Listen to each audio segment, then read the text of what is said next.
আসসালামু আলাইকুম। Hello everyone, দেখতে পাচ্ছেন আমি ছাদ বাগান করার জন্য প্রস্তুত নিচ্ছি।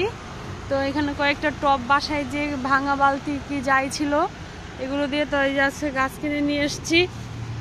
এখানে লাউ গাছ আছে, বেগুন গাছ আছে, বোম্বাই মরিচ গাছ আছে, টমেটো গাছ আছে। তো আপাতত এই কয়টাই কিনেছি, তো আল্লাহর নাম নিয়ে লাগাবো, দেখি।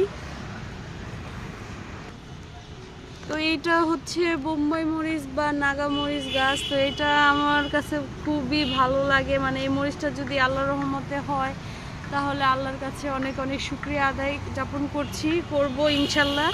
আর এটা টমেটো গাছ, আর এই যে বেগুন গাছ, আর এদিকে হচ্ছে একটা লাউ গাছ।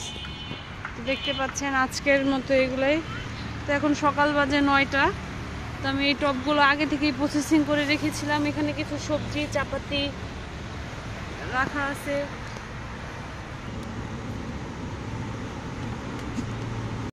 প্রথমে এভাবে গর্ত করে নিয়েছি, আর এখানে কিছু মাটি রেখেছি। তো এটা এখন এখান থেকে কাটবো। এটা হচ্ছে বোম্বাই মরিচ গাছ। তো লোকটা বলছে বোম্বাই মরিচ গাছটা একটু কয়েকদিন পরেই ফুল ফুটবে, দেখা যাক কি হয়। তো দেখতে পাচ্ছি দিয়ে দিয়েছি। এখন আমি চারিপাশে মাটি দিয়ে দিব।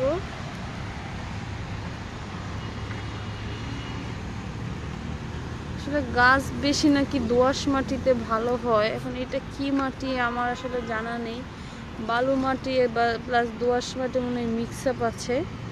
এগুলো হচ্ছে বুড়িগঙ্গার মাটি।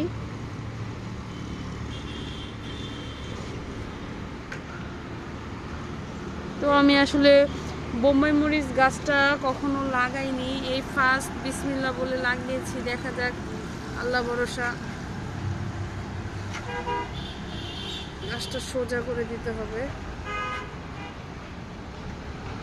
মাটিগুলো উর্বর রাখতে হবে। হ্যাঁ,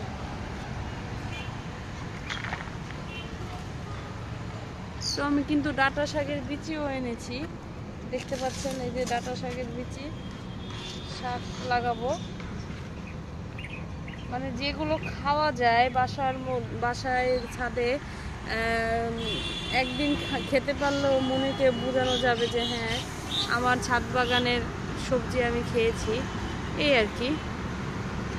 তো এই তো আমার বোম্বাই মরিচের গাছটা লাগানো শেষ, মাশাআল্লাহ।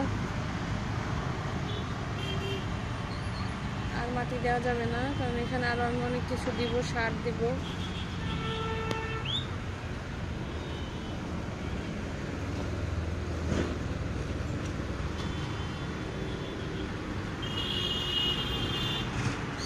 তো এক এক করে আমি সবগুলো গাছ লাগাবো ইনশাআল্লাহ। তো সবাই দেখতে থাকুন আমার ব্লগটা। তো দেখতে পাচ্ছেন লাউ চারা লাগিয়েছি, বোম্বাই মরিচ, আর এখানে একটা বেগুন লাগিয়েছি। তো আরেকটা বেগুন গাছ লাগানোর জন্য দেখতে পাচ্ছেন হাতের কি অবস্থা। তো মাটিগুলো সরিয়েছি, এরপর টমেটো গাছটা লাগাবো। তো আমার ছাদ বাগানের আজকের মতো এখানেই আমি বিদায় নিব। তো আমার অবশ্যই আমার পেজটা সবাই লাইক কমেন্ট শেয়ার করবেন, আর ইউটিউবে যে একটা সাবস্ক্রাইব করে দিবেন। আমার মোটামুটি সব গাছ লাগানো শেষ। তো দেখা যাক আল্লাহর রহমতে 2-3 মাস পর এটার কি রিয়াকশন। তো সবাই ভালো থাকবেন, সুস্থ থাকবেন।